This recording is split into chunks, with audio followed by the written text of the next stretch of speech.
Alors les besoins des seniors en accessibilité des espaces publics, d'abord ils sont multiples, mais on pourrait quand même prioriser ces besoins. On va dire la mobilité et son corollaire l'accessibilité, on va dire la sécurité bien sûr, et puis aussi l'isolement, la lutte contre l'isolement des personnes âgées, notamment des personnes âgées vieillissantes. Donc sur le plan de la mobilité et de la sécurité, l'espace public aujourd'hui est un peu contraint à prendre en compte ces besoins, notamment depuis 2005 avec la loi sur l'égalité des chances, la participation, la citoyenneté des personnes handicapées, et donc la mise en accessibilité à tout pour tous, dont les personnes âgées, et on sait tous que les personnes âgées peuvent rentrer dans la dépendance. Ils ne sont pas tous dépendants, les seniors ne sont pas tous dépendants, hein. Il y a des seniors qui n'ont pas de difficultés. Mais en revanche, avec l'âge, vous avez une série de multi-petits handicaps qui font que vous pouvez rentrer dans cette dépendance, puis vous pouvez avoir une dépendance plus marquée, avec malheureusement des maladies comme la maladie de Parkinson et bien d'autres. Donc, cette accessibilité pour permettre aux gens de pouvoir sortir de chez eux, cette mobilité va être extrêmement importante et les acteurs de terrain, les acteurs locaux, les acteurs publics doivent prendre en compte ces besoins aujourd'hui puisque le vieillissement de la population est un point important et extrême à traiter demain. On va être de plus en plus nombreux en tant que seniors et que personnes âgées. Alors le deuxième point, c'est la sécurité.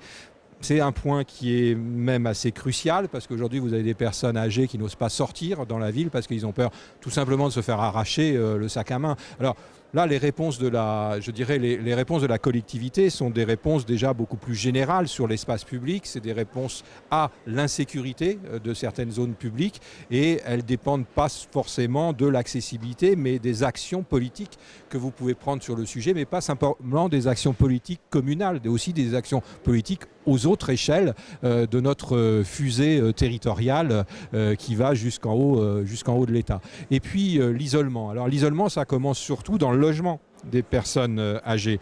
Et la problématique du logement reste une problématique forte parce qu'on a construit jusqu'à aujourd'hui des logements qui pouvaient, je dirais, contenir des personnes saines et bien portantes et pas du tout des personnes âgées parce qu'il manque d'accessibilité, parce qu'on ne peut pas sortir, parce que les ascenseurs ne permettent pas de descendre un fauteuil roulant, parce qu'ils sont en panne, parce qu'il y a des escaliers. Donc ça veut dire que demain, il y a toute une réflexion, en tout cas, sur l'urbanisation des villes qui vont subir des chocs qui sont des chocs de population et donc des augmentations de la périphérie des villes aujourd'hui de façon exponentielle et très importante. Donc les collectivités, elles doivent répondre à la fois en matière, je dirais, d'accessibilité physique, j'appellerais ça le hard, et puis d'accessibilité en termes de services. Par exemple, on a vu tout à l'heure des services de taxi partagés, je dirais que c'est le soft, et il faut de plus en plus de soft pour que l'accessibilité fonctionne.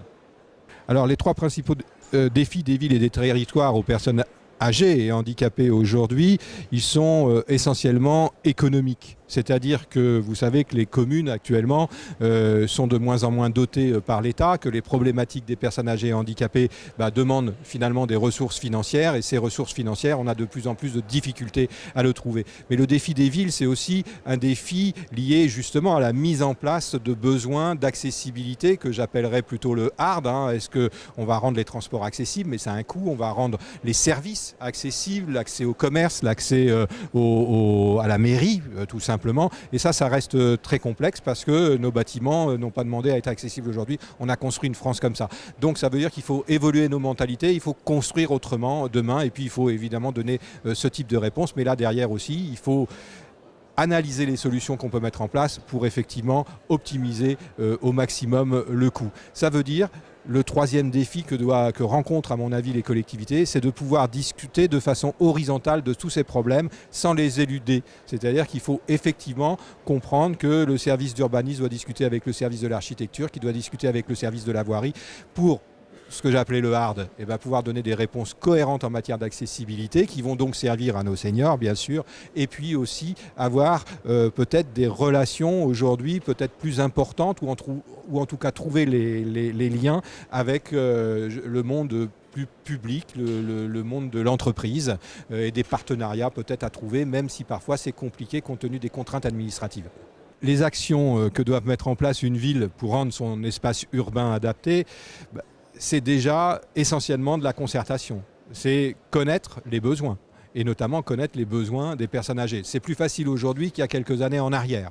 Bon, une fois que vous connaissez ces besoins, c'est les connaître à l'échelle de la ville et de votre population de personnes âgées, qui n'est pas forcément la même dans une grande commune que dans une collectivité rurale. Alors bien sûr, il y a des besoins similaires, mais il y a plus peut-être de besoins de mobilité dans une collectivité rurale que dans une ville qui a peut-être un système de transport et des systèmes de transport adaptés. Donc il y a une concertation importante à ce niveau à avoir. Il y a évidemment une transcription de ces concertations et de ces observations à intégrer dans ces diagnostics qu'on pourrait faire et intégrer systématiquement dès qu'on a à reprendre l'échelle des PLU, des plans locaux d'urbanisme par exemple, parce qu'aujourd'hui, ce n'est pas toujours des dimensions qu'on prend. Quand on prend beaucoup la dimension actuellement, qui est la dimension écologique, bien sûr, mais finalement, on tient un langage sur l'usage donc des usagers dans la ville qui reste, à mon sens, un petit peu à l'écart et qui devrait être renforcé